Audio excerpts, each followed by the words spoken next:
Salam jumpa pemirsa, kami kembali hadir dengan rangkaian informasi yang dihimpun dari berbagai penjuru dunia. Bersama saya Sely Siregar, inilah Simpo Dunia selengkapnya.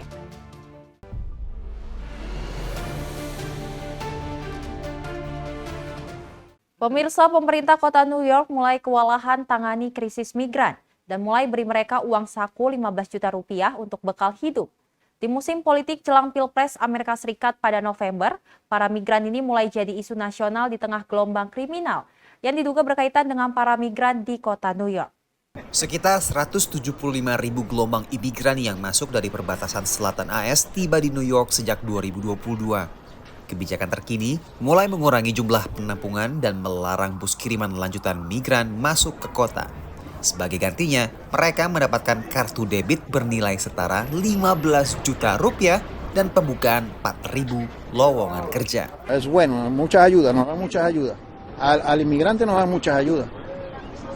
Nos dan comida, nos dan ropa para el invierno, nos dan la oportunidad que nuestros hijos estudien, escuela. Kisah keberhasilan para migran ini semakin mendorong gelombang eksodus dari negara mereka untuk berdatangan ke kota New York. Wali kota mulai kewalahan dan mencari solusi dari DPR di Washington. Baru-baru ini perkelahian yang melibatkan sejumlah imigran dengan kepolisian kota New York NYPD menjadi pemberitaan nasional di Amerika Serikat. Visual kamera yang tertanam di badan polisi memperlihatkan kronologis yang berujung kepada penahanan terhadap sejumlah imigran ini. Dan ini kembali memunculkan perhatian Amerika Serikat yang sering mengkaitkan gelombang imigrasi ini dengan meningkatnya gelombang kriminalitas di kota New York. This is a national problem. Chicago, Boston, Houston, Washington.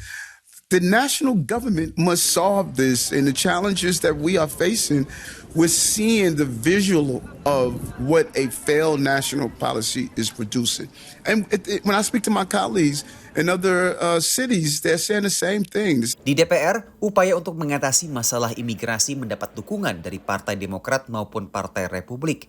Namun Partai Demokrat menganggap ada upaya menghalangi pengesahan dari Partai Republik. Republicans have been ordered by Donald Trump not to solve the challenges at the border, but to continue to play political games because they want to use the border as an electoral issue in November, and that's going to backfire. Partai Republik membantah tuduhan ini dan menyebut masalah imigrasi ini adalah kegagalan dari Presiden Joe Biden. Joe Biden has completely failed at one of his most basic and important duties as the president. He has failed to protect our borders and protect our people. And because of his failures, governors from across the country are having to step up and do the job of the federal government because they simply won't. Pengamat sebut, perundangan terkait masalah imigrasi saat ini tertunda memang atas motif politik. I definitely think it's going to be a big issue for the election cycle, which is why I think there are some incentives not to come to a compromise. Because if a bill passes and a law goes into effect, in some ways some of these issues go away. Politisasi isu imigrasi berimbas kepada nasib jutaan imigran yang jadi tak menentu hingga hasil Pilpres AS ditentukan November nanti. Dari kota New York, Randy Wicaksana dan tim VOA. Di persemakmuran Kepulauan Mariana Utara, wisatawan Tiongkok bisa masuk tanpa visa selama 14 hari. Namun dengan meningkatnya jumlah migran yang masuk secara ilegal di Amerika, sejumlah wakil rakyat ingin memperketat syarat masuk bagi wisatawan Tiongkok ke wilayah Amerika tersebut. Sejak 2019, persemakmuran Kepulauan Mariana Utara yang merupakan wilayah Amerika Serikat menawarkan izin bebas masuk bagi warga negara Tiongkok selama 14 hari untuk mendorong sektor pariwisata. Pre-pandemic, it was close to 45 to 48% of tourists that come to the Commonwealth are from mainland China. 185,000 people. Namun anggota DPR dari Partai Republik, Neil Dunn, menyebut program ini jadi celah bagi pengunjung dari Tiongkok melakukan kegiatan ilegal, mulai dari transaksi narkoba hingga mengumpulkan intel dari pangkalan militer AS di wilayah sekitar. It was an honest thing to try, but it becomes a loophole that the Chinese take advantage of. Dalam surat yang ditujukan ke Departemen Keamanan Dalam Negeri, Dan bersama 31 rekannya dari Partai Republik mendesak agar wisatawan Tiongkok diwajibkan mengajukan visa untuk masuk ke kepulauan ini. Departemen Keamanan Dalam Negeri AS tidak menanggapi upaya konfirmasi VOA. September lalu, sedikitnya 12 warga Tiongkok ditangkap ketika mencoba masuk ke Guam secara ilegal menggunakan kapal dari Pulau Saipan dalam Kepulauan Mariana. That's where Anderson Air Force Base is. And so, yeah, there's reason to be concerned, obviously. Akhir tahun ini, Keamanan Perbatasan ajukan penyaringan elektronik yang masih akan mengizinkan wisatawan Tiongkok masuk tanpa visa. Namun ini dianggap masih tak cukup. You can't do that. You can't allow anybody into an American territory without a visa, preferentially just because you want tourist business. Palacios terpilih sebagai gubernur dengan janji kampanye untuk mengurangi ketergantungan terhadap investasi Tiongkok dan mencoba menarik turis dari sekutu AS seperti Korea Selatan, Jepang, dan Taiwan. Wilayah yang dipimpinnya kehilangan pemasukan sekitar $1 miliar ketika Tiongkok melakukan lockdown yang melarang wisatawan masuk ke Saipan. Kekhawatiran terhadap peningkatan arus masuk migran Tiongkok ke Amerika Serikat juga terjadi di perbatasan selatan Amerika Serikat dan salah satunya adalah di California yang jumlah migran Tiongkok masuknya meningkat 99% di tahun ini dibandingkan tahun sebelumnya menurut data Perlindungan Perbatasan AS. Alasan mereka beragam, namun desakan ekonomi menjadi faktor utama bagi para migran ini untuk masuk ke Amerika Serikat. Dari Los Angeles, California, Virginia Gunawan dan tim VOA. Florida menjadi negara bagian dengan pertumbuhan populasi tercepat di Amerika Serikat karena tingginya jumlah warga yang pindah ke negara bagian ini. Menurut pengamat, pesatnya pertumbuhan populasi juga mendorong pertumbuhan ekonomi dan kuatnya pasar tenaga kerja di Florida. Bila kita bertanya mengapa sebagian orang memilih pindah ke Florida, maka ada satu jawaban yang sering terdengar. Because I hate being cold. Everybody loves sunshine and palm trees. We have the sunny weather. You know, we call ourselves the Sunshine State. My parents are from the Caribbean, so they're used to warm weather. They got tired of the cold weather up there. Namun tentu lebih dari sekedar itu. Ekonom menyoroti kuatnya pasar tenaga kerja Florida, serta fakta bahwa Florida berbeda dari negara bagian lain, yakni tidak menerapkan pajak penghasilan negara bagian. Depending on where folks are moving from, that might be an extra 8, 9, 10% of your pay that you get to keep that previously went to pay state taxes. Data sensus Amerika menunjukkan lebih dari 700.000 orang pindah ke Florida antara April 2020 dan Juli 2022 selama pandemi. Saat itu banyak orang bisa bekerja jarak jauh dan tinggal dimanapun. Data sensus menunjukkan dalam beberapa tahun terakhir, sebagian besar warga yang pindah ke Florida berasal dari New York, Georgia, Ohio, Pennsylvania, dan California. Time to kind of get out of California with the wildfires and the high cost of living and get a lot more for your dollar around here, lower taxes, obviously. So I think the cost of living is very attractive as well as the opportunity for growth. It's just a lot more relaxing. It just seems like it's a little bit more slow-paced down here, where up north, like everybody's in a rush all the time. Dan ada juga yang pindah dari luar Amerika Serikat. A lot of international in-migration to the state, from a variety of locations. It's not just one or two countries. It's Central America, it's South America, Caribbean. I like your location to the front.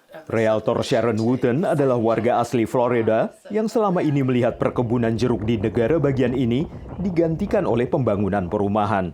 It's changed a lot. The farmland is gone. Sharon tidak keberatan dengan perubahan jika dilakukan dengan benar. I think if we take care of our natural resources and we don't grow too fast, it's okay. And I think if we are choosy about what comes in, as long as it's good growth, it's okay. It's brought in a lot of opportunities for people in this area that they may not have ever had. Sementara Sean melihat sisi positif dari pertumbuhan populasi. Every new household that moves to Florida needs a place to live, and they need all the things that consumers buy. So, population growth is one side of a coin. The flip side of that same coin is economic growth. Dan menurut Sean, adanya pertumbuhan populasi yang seiring pertumbuhan ekonomi adalah kabar baik bagi pendapatan negara bagian Florida. Dari Arlington, Virginia, saya Helmi Yohanes dan tim VOA. Terbayang pengalamannya menjalani evakuasi tahun 1975, seorang perempuan penerima suaka migrasi ke Amerika Serikat tergerak membantu para pengungsi Afghanistan yang ditempatkan di kota Seattle dan sekitarnya. Macetnya proses legislasi dan minimnya pendanaan membuat para pengungsi Afgan terancam menjadi tunawisma dalam setahun ke depan. Ismail Khan membawa sumbangan bagi keluarga yang membutuhkan. Hello. She is a widow with 8 kids. Mulanya, pemerintah Amerika Serikat menyediakan bantuan kebutuhan dasar bagi mereka. The dad died in a suicide bomb. Setelah itu, para pengungsi asal Afghanistan mengandalkan bantuan independen dari pemerintah negara bagian dan kota. Disitulah Minale dan Ismail Khan terlibat melalui Afghans of Puget Sound Alliance. Mina dan 10 anggota keluarganya yang lain tiba di Amerika Serikat lebih dari 4 dekade lalu, pasca Perang Vietnam. Kini, lebih dari 1 generasi kemudian, ia membantu warga Afghanistan yang juga mengungsi. I knew nothing about Afghanistan, but of course the fall of Kabul with the picture of the people being evacuated through airplanes, it was exactly the scene in 1975. Then we'll work with them. Mina tahu apa yang dilalui orang-orang seperti Israr Mashwani yang bekerja di pabrik pangan Taylor Farms dengan gaji minimum untuk menopang keluarga saat mendampingi mereka. I was with the Special Forces in Afghanistan. I moved here and now I'm cutting vegetables. Agar bekerja lebih layak, aliansi itu mendaftarkan para pengungsi dalam kelas bahasa Inggris sebelum mengambil sertifikasi keahlian yang mereka miliki sejak dari Afghanistan. Mereka bekerja sama dengan pedagang setempat seperti Syed Basmillah Razafi yang pernah mempekerjakan mantan komandan brigade dan petugas intelijen Afghanistan untuk menyusun rak dagangan. We train them that hey, you have to come on time, you will have 3 breaks. Kini ada 3.000 pengungsi Afghanistan yang diperbolehkan tinggal di negara bagian Washington lewat undang-undang yang mengizinkan pemberian status pengampunan kemanusiaan. Namun mereka tidak memenuhi syarat untuk menjadi penduduk tetap, sehingga masa depan mereka tidak jelas. If they don't pass that, in a year or so, you will see many will be homeless. Di sisi lain, pembahasan legislasi yang bisa membantu mereka mandek. Aliansi itu juga membantu mendaftarkan anak-anak pengungsi ke sekolah, namun kendala bahasa masih sangat kentara. Sementara untuk janda tadi, tak satu pun dari ke-8 anaknya yang bersekolah saat di Afghanistan, sehingga mereka tidak bisa membaca. Tak lama setelah pasokan bantuan itu diberikan, mereka memulai sekolah untuk pertama kalinya di Amerika. Dari Seattle, Washington, tim VOA. Langsung saja pemirsa, di tengah desakan PBB agar negara mulai beralih dari bahan bakar fosil, pemerintah Presiden Joe Biden justru mengizinkan proyek pengeboran minyak besar-besaran di Alaska. Aktivis mengecam, namun sebagian warga mendukung. Sempat gagal dapat izin pada masa pemerintahan Donald Trump, produsen minyak mentah ConocoPhillips diizinkan pemerintahan Joe Biden untuk membangun dan mengoperasikan pengeboran minyak di Alaska. Aktivis lingkungan mengecam proyek Willow ini. We're suing the federal government because it has a responsibility under our National Environmental Policy Act to analyze alternatives to mitigate environmental harm. ConocoPhillips will still be able to develop 92% of the oil that they contemplated in their original proposal. Air quality, water quality, how the project would impact animals. A number of people in the community have real concerns about climate change. Sebagian komunitas warga asli Amerika di wilayah North Slope, Alaska justru mendukung proyek ini. There's going to be 2,500 construction jobs on the site itself. The research into our subsistence resources, so the whales and the terrestrial animals that we have, and all of that is funded through the taxes generated from the resource development. Jubir Gedung Putih membela pemberian izin proyek. Some of the company's leases are decades old, granted by prior administrations. The company has a legal right to those leases. ConocoPhillips dan sejumlah badan pemerintah AS menolak untuk diwawancara VOA. Setelah Departemen Dalam Negeri memberikan lampu hijau untuk proyek Willow, Presiden Joe Biden umumkan inisiatif baru untuk pelestarian dan pemulihan berskala federal untuk habitat tanah dan air di penjuru Amerika Serikat. Pemerintah Biden mengajukan 24 miliar dolar untuk rencana anggaran tahun 2024 guna memperluas wilayah konservasi dan memajukan teknologi energi bersih. Meski tak menepati janjinya untuk menolak pengeboran di tanah publik, analis menilai rekam jejak isu lingkungan Biden masih kuat. The Inflation Reduction Act is the single biggest investment our country has ever made. It's $369 billion in climate solutions, in clean energy, in environmental justice. Peralihan ke energi bersih juga dinilai tak bisa dilakukan dalam sekejap. It's not so easy to be environmental when you have so few options of substituting the existing energy, means of transportation and production of electricity, which relies on hydrocarbons largely. Partai oposisi Republik yang menguasai DPR berniat mengesahkan RUU yang akan mengakhiri moratorium federal untuk menyewakan lahan federal untuk penambangan batu bara. Dari Washington DC, Virginia Gunawan dan tim VOA. Warga Zambia dan Zimbabwe mengalami pemadaman listrik akibat turunnya ketinggian air di bendungan PLTA Kariba. Sebagian warga berupaya mencari sumber listrik alternatif, sementara pemerintah Zambia berencana membangun proyek tenaga surya untuk mengatasi kelangkaan listrik. Sejak Zambia mengumumkan pemadaman listrik selama 12 jam pada bulan Desember, sejumlah warga telah memasang panel surya. Tapi tidak semua orang mampu, termasuk Robert Kamandisa yang menjalankan usaha pangkas rambut di Lusaka. Ia mengatakan usahanya tidak punya modal untuk panel surya, jadi ia memakai gunting rambut dengan baterai yang bisa diisi ulang. You charge those cordless machines at the time you have power, and then when you don't have power, you have that as a solution. Zambia dan Zimbabwe bergantung pada Danau Kariba yang dibangun mantan penguasa kolonial mereka Inggris untuk sebagian besar kebutuhan pembangkit listrik tenaga air. Namun ketika permukaan air turun ke rekor terendah Desember lalu, pemadaman listrik diberlakukan di kedua negara ini. Meski Zambia sudah mengakhiri pemadaman listrik, tapi Zimbabwe belum. Konsultan energi terbarukan independen Tendai Maroa menyalahkan naiknya permintaan energi yang berasal dari pertumbuhan populasi dan industri, adanya pembangkit listrik yang sudah tua, dan kekeringan yang berulang. Tapi ia punya solusinya. However, the use of solar energy, be it solar PV for electricity generation and solar thermal for water heating, can actually reduce the demand for electricity considerably. Tendai mengatakan Zambia dan Zimbabwe harus membangun lebih banyak pembangkit listrik tenaga air di bagian hulu bendungan Kariba di sepanjang sungai Zambezi yang memisahkan kedua negara. Menurut Kepala Eksekutif Otoritas Sungai Zambezi yang mengelola bendungan Kariba, itu bisa menghasilkan sekitar 14.000 megawatt listrik per tahun di sungai ini. Of that 14,000, we've only managed to come up with 2,130 megawatts, that is at Kariba. So we are left with another 12,000 which we can put across. So that whether there's climate change or no climate change, the two countries won't be affected in terms of the load. Menurut Menteri Energi Zambia, rencana investasi sebesar $2 miliar di sektor energi negara ini akan menghasilkan kelebihan daya yang bisa diekspor ke negara-negara tetangga.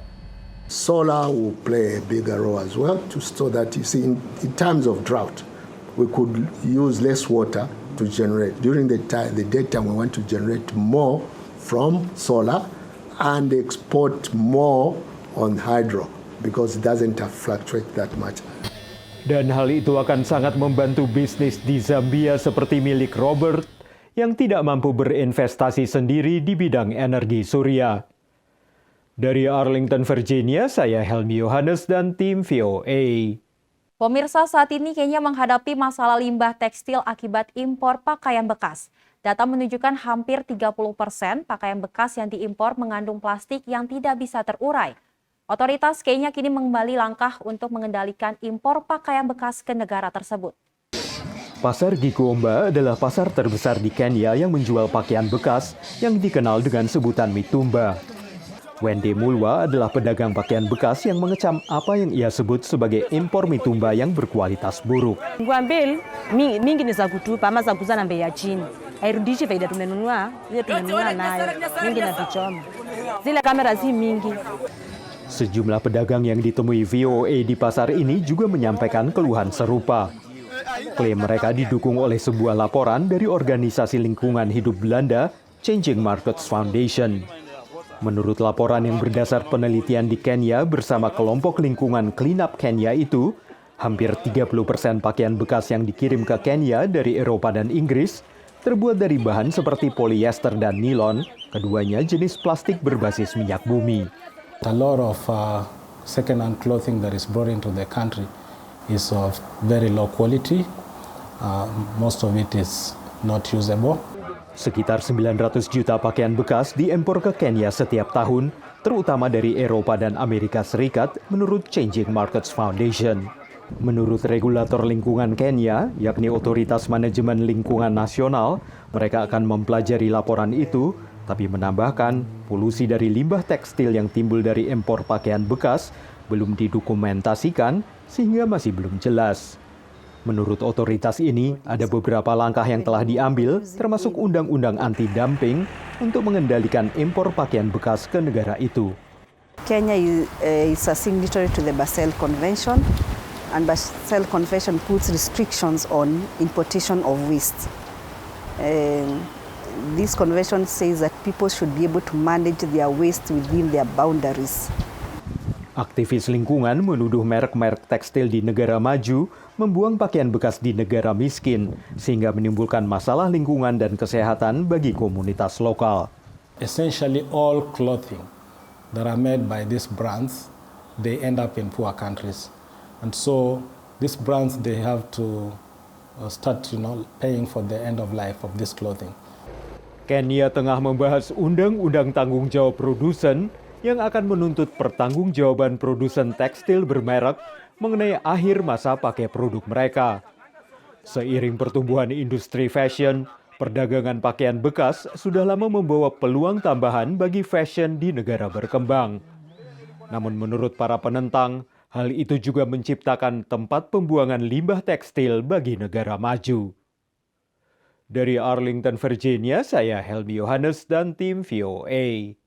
Informasi tadi pemirsa sebagai penutup jumpa kita kali ini. Tetap saksikan Simpo Dunia hanya di Simpo TV.